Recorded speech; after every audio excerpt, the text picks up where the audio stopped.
Les Simpsons existent depuis tellement longtemps qu'il y a des très grosses chances que la série soit plus vieille que vous. Et s'il y a un truc qui a changé à travers les années dans les Simpsons, c'est bien le design des personnages. Et au-delà même des designs, la famille Simpson est totalement différente, avec des nouvelles voix, des personnages qui sont très loin de ce qu'on a pu connaître dans les premières saisons, une famille Simpson totalement différente, ou peut-être même pas la même famille. Aujourd'hui, voyons une théorie qui nous prouve que la famille Simpson qu'on suit cache quelque chose. Quand on regarde les Simpsons au fil du temps, on les voit changer, que ce soit esthétiquement, s'écartant fortement du style des premières saisons, ce qui est un peu normal pour une série qui dure depuis bientôt 40 ans. Entre 1989 et 2025, il n'y a pas les mêmes attentes visuelles, donc on pourrait résumer les changements des Simpsons à une simple évolution. Mais si c'était plus compliqué que ça, parce que c'est pas seulement stylistiquement qu'ils ont changé, c'est littéralement leur personnalité qui le fait aussi. Alors, bien sûr qu'ils ont changé physiquement, on est loin des cheveux en pique à la Sonic des premières saisons, au design dessin à main levée qui fait trembloter les personnages lors de l'animation, et même leur voix est très différente. Relax. What is mind? No matter. What is matter? Never mind. Now that my soft chestnut mane is gone, I dream of cutting hair, styling hair, making hair shorter in exchange for money. Mais quand la série commence, Homer est moins clownesque. Dans les premières saisons, Homer est beaucoup plus sérieux. On était sur un Homer qui avait la tête sur les épaules et qui vivait des vraies crises existentielles. C'est très rare dans les premières saisons les moments où Homer est un idiot. Gros débile. Gros débile. En dehors de lui, tous les autres membres de la famille sont restés les mêmes. Alors, comment on prouve qu'ils sont bel et bien morts ? La série nous montre plusieurs fois les corps morts des anciens Simpsons.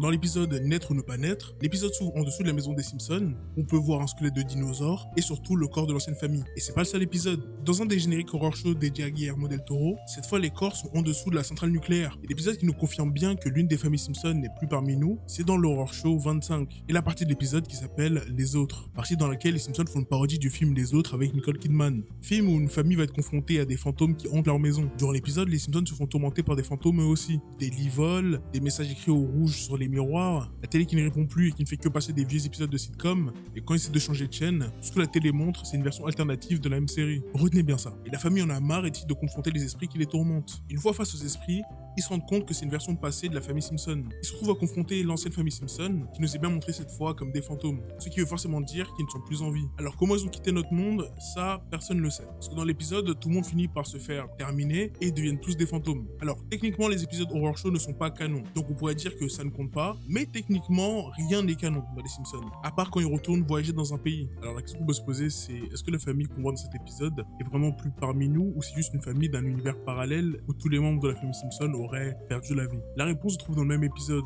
où à la fin, on nous montre plein de versions alternatives de la famille. Une version manga, une version South Park, une version Robotech, une version Lego, bref. En veux-tu, en voilà, des versions des Simpsons qui existent dans plein d'univers alternatifs. Ça prouve une chose, que le multiverse existe dans l'univers des Simpsons. Et cette théorie, elle se solidifie à l'apparition de Rick et Morty pour l'un des gags du canapé. Alors on sait que les gags du canapé ne sont pas forcément importants pour l'épisode, mais celui avec Rick et Morty vient nous aider à confirmer la théorie. Dans ce gag, Rick et Morty atterrissent sur les Simpsons, littéralement dans la famille Simpson. Ce qui les fait techniquement disparaître, mais ils les font revivre à la fin du gag, dans une autre forme. Et si vous connaissez Rick et Morty, vous savez que la série tourne beaucoup autour des voyages dans l'univers et dans le multivers. Et quand ils atterrissent dans l'univers des Simpsons, ils sont totalement conscients de qui sont les Simpsons. Oh my god, Morty, what did you do? You killed the Simpsons, Morty! No, I didn't Oh, mean to. oh, oh, God, look at the baby one! Oh my god, Morty! Ce qui veut dire que dans leur univers, il y a un multivers où toutes les séries du style Les Simpsons, Family Guy et American Dad existent. Comme dans l'épisode de Rick et Morty, où ils regardent la télé de tous les multivers. Et pourquoi Rick et Morty ont accès au multivers et pas les Simpsons? C'est juste que l'univers où les Simpsons évoluent n'a pas la capacité d'exploiter le multivers. Excepté dans les épisodes Horror Show, où là les règles de l'univers des Simpsons s'assouplissent. À Halloween, ils peuvent être des monstres, Jack l'éventreur, ou même des voyageurs transdimensionnels. Alors, il serait possible que la famille Simpson qu'on suit soit eux-mêmes des voyageurs transdimensionnels. Pourquoi je dis ça?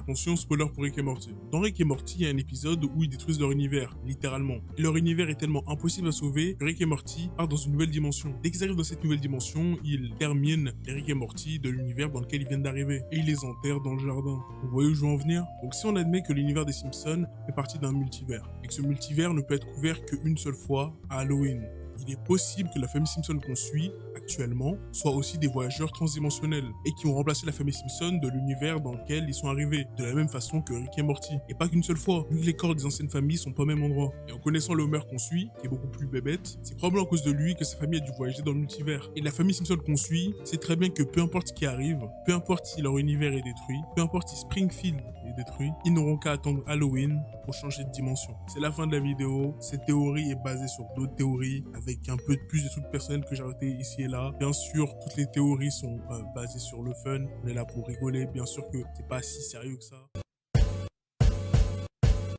I know only one way to judge a man's brilliance, and that's by the size of his bank account.